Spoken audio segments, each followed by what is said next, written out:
Mbale, but mostly the names come from Mukono and Kampala, and then I'm seeing Chotera and Pigi also lead the list. Now, if you need to know if one of your people that is missing is among these names, go to the papers and you'll find out this particular information so that you know whether they're okay or not okay. We wish them the best and we hope they're safe.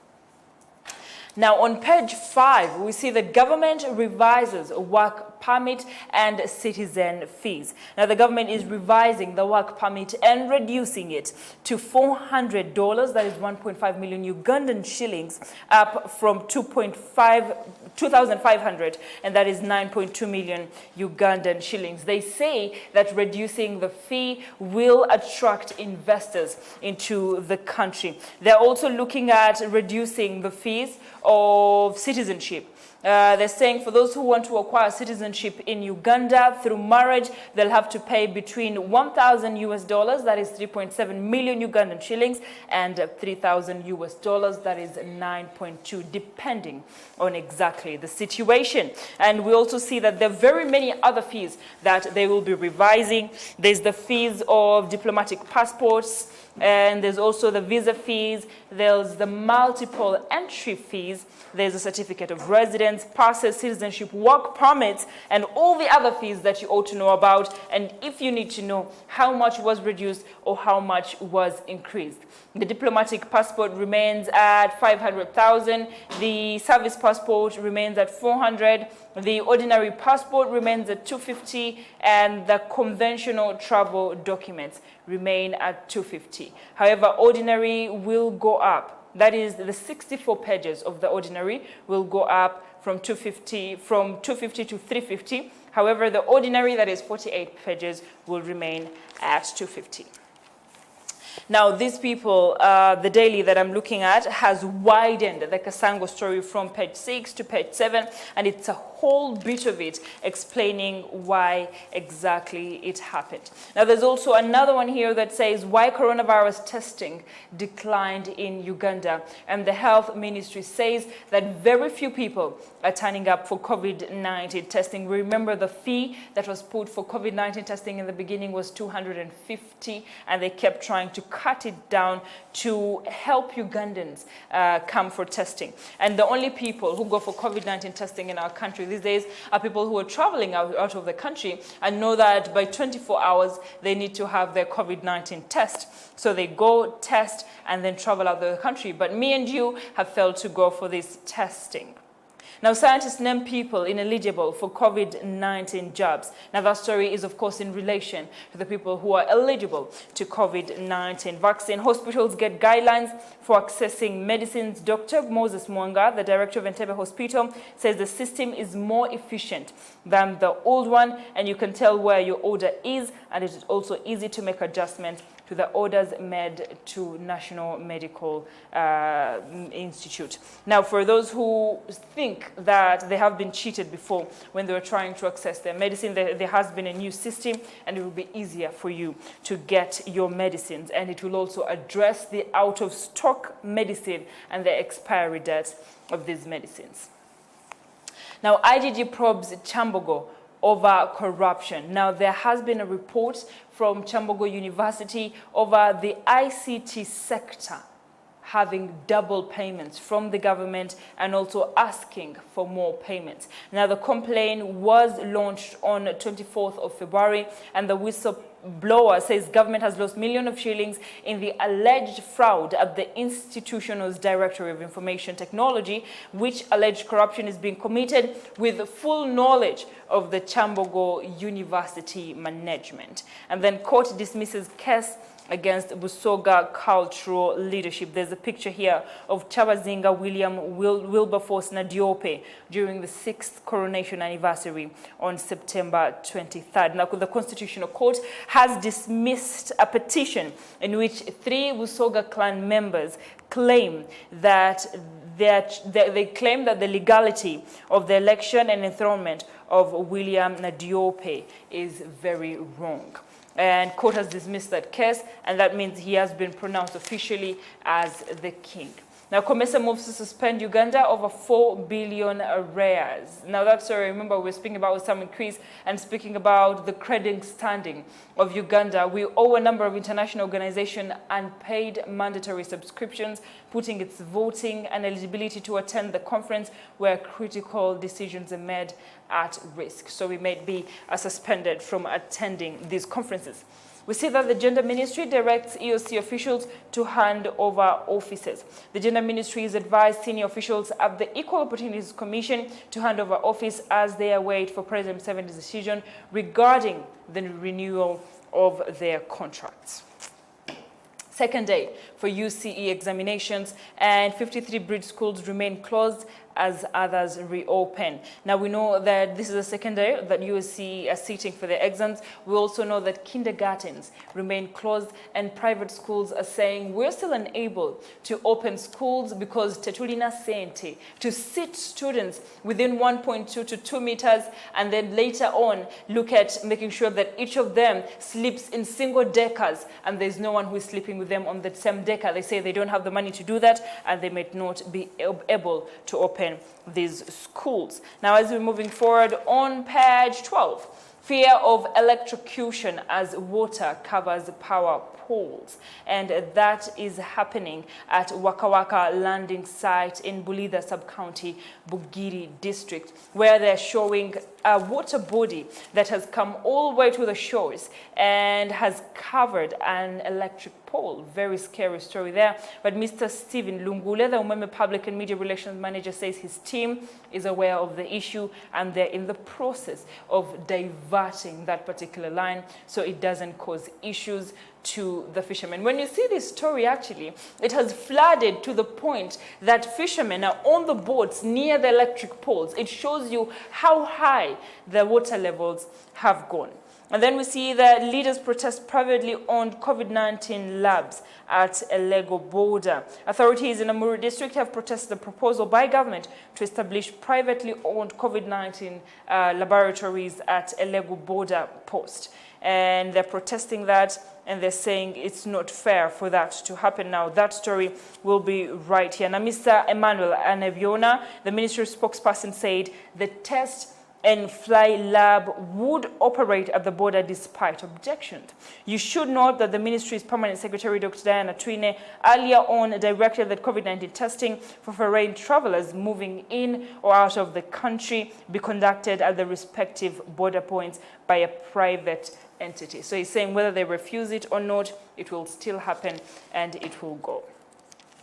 Now, on page 13, in the regional news, there's a story about leaders fighting over the Children Park land in Tororo. Of course, it is under the Lions Club, but a lot of leaders are saying that they are planning to reconstruct the park to become a recreational center so that they can earn revenue for it. However, Lion Club says they don't think it's logical to revoke the process because it was the same municipal council that granted us the permission to develop the land. Now, there's been a fight between the Lions Club and the municipal council, but they want to do the same thing. So I really don't see where the fight is coming from.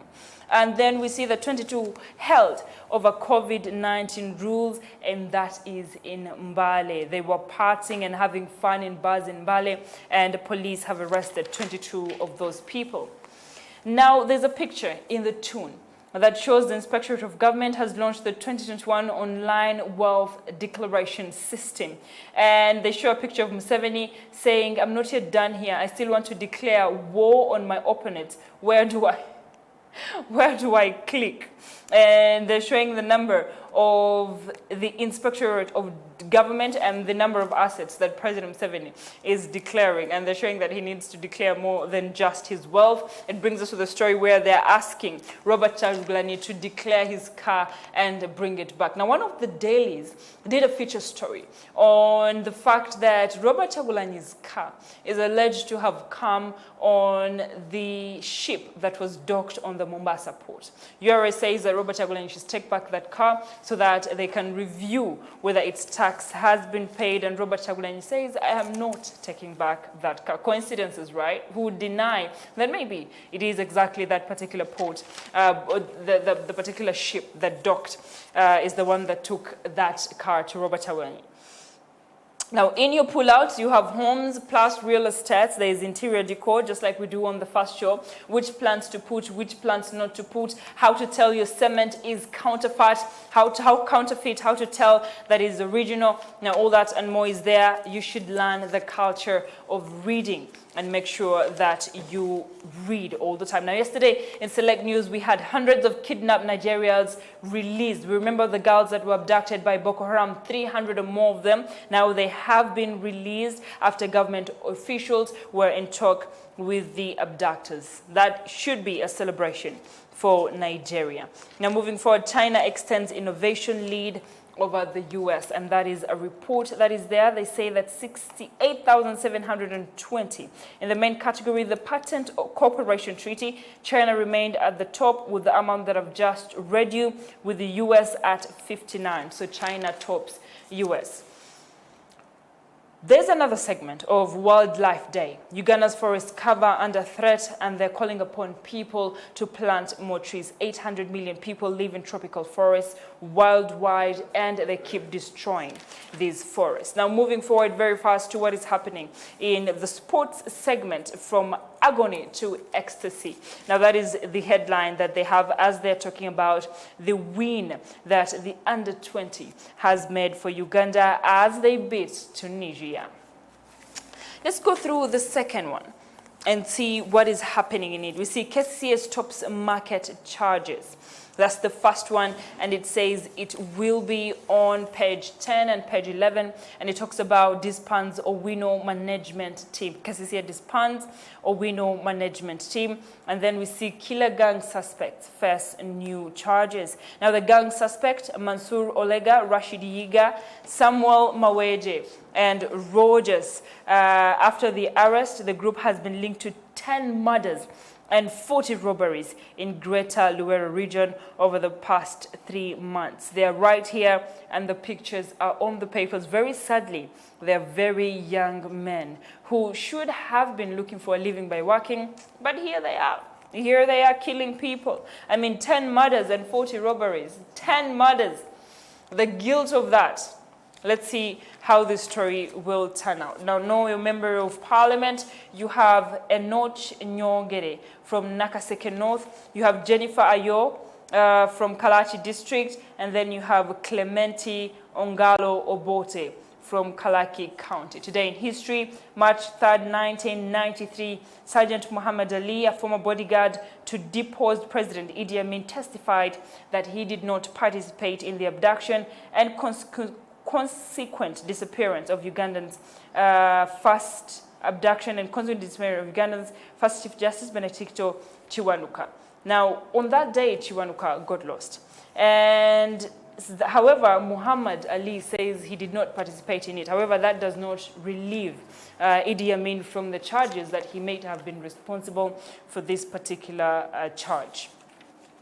The COVID-19 cases, we have 40,395, total deaths at 334, recoveries at 15,008. That means they have increased from yesterday at 19 recoveries. That's a very good one. And then government plans to vaccinate about 21,936,011 people. And that story was also in the day that we just read. DGF suspension under review. The DGF story has been on. Matia Kasaija wrote a letter to the stakeholders and explained why DGF was suspended in Uganda. And now we see that they're under review.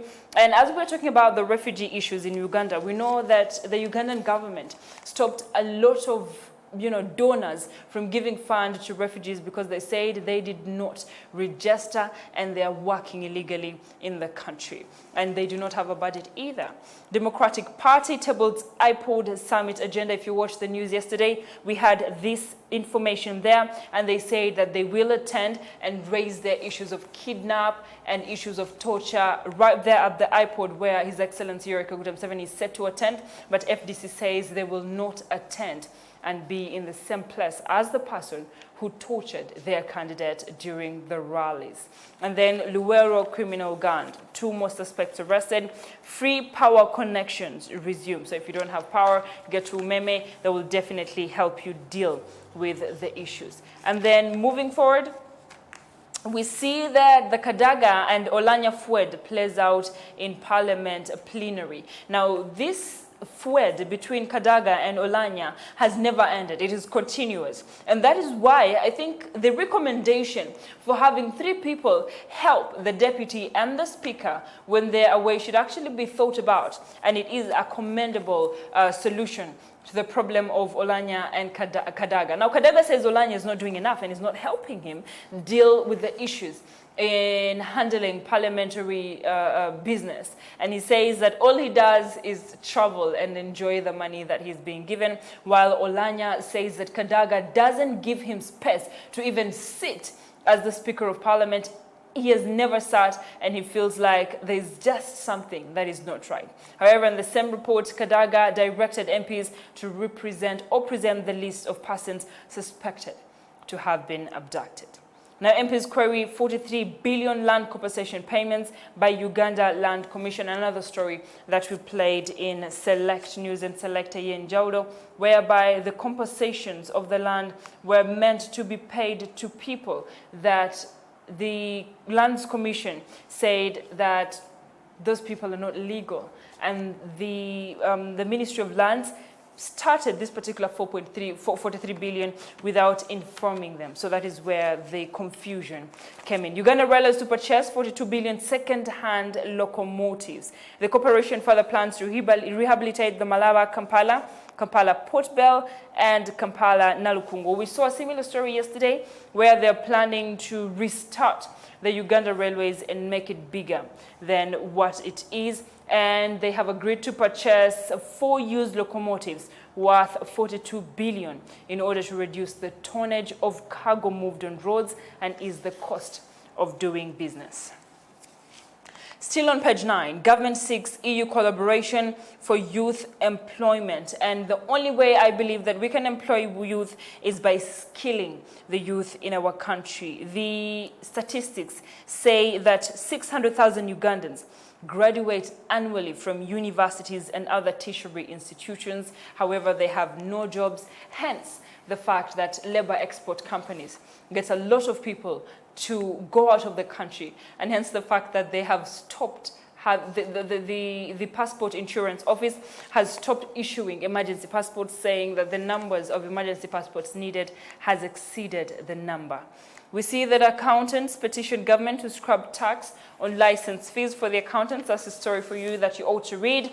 KCCA stops city market charges. Now, the old charges are in the letter to KCCA. Minister announcing government takeover. President Yoweri Kaguta Museveni cited the case of lorries that ferry Matoke to the markets where they were charged exorbitantly. So the old charges will be stopped and they will be dropped. And then we see that the elections that are ongoing in the Owino market, and we know that KCCA took over Owino market as well, and there have been issues when it came to the leadership of Owino market, but all that KCCA says they will solve. Now, the other conversation here is about the Archbishop warns Minister Chiwanda against making reckless allegations against the Catholic Church. And they said that they have forgiven Chiwanda. That one is also there. And then National Water and Sewage Corporation registered 23 billion unpaid bills. Remember, during the COVID-19 situation, the president asked for National Water and Sewage Corporation not to cut water because water was needed in the fight against COVID-19. But we saw the National Water and Sewage Corporation kept cutting water. However, they also say that during the COVID-19 situation, they did not bother people a lot with the arrears, and it has been accumulated to 23 billion Ugandan shillings. The Kasango funeral drama is also in this daily, and residents shun hepatitis B vaccines. There's another story on Windies gorillas help create a dollar village. And of course, that is in the foreign exchange that comes in the tourism sector. Donors boost refugee food stocks. Conversation we're going to have today, where the UN is saying they're running out of money and they need almost 233 billion US dollars to try and feed refugees all over the East African nation. Uganda hosts 1.45 million refugees, one of the largest refugees hosted by a single country in the world. Female genital mutilation, police rescue over 60 girls who were planned. The cultural entity was planning to have a female genital mutilation sit down, but police came and rescued these girls. Culture versus medical. I mean, how is it that these people during the lockdown were inserting female genital mutilation, and yet the doctors have said that it's not safe for girls, especially teenage mothers who have had female genital mutilation, because during birth they will have difficulties. Agriculture Ministry launches Biocentral Pesticide Portal. Low student turnout worries teachers in Lira and Kabul. Now, all the stories are there for you. All you have to do is look for it and read it. We have the total pullout for you who your children are at home and they don't have a lot to do. Here's the total pullout for them to go through. And then finally, in the sports segment, women poised to reap benefits during the e-learning. And in sports, it's also the same story about, of course, going on revenge is the headline, where we see that our hippos under 20 beat Tunisia. Now that brings us, of course, to the end of what is happening in the dailies. Get yourself a copy and see what story you're more interested in reading. Now we'll go and look what Carol Tumwine has for us in global exploration, and then we'll be right back.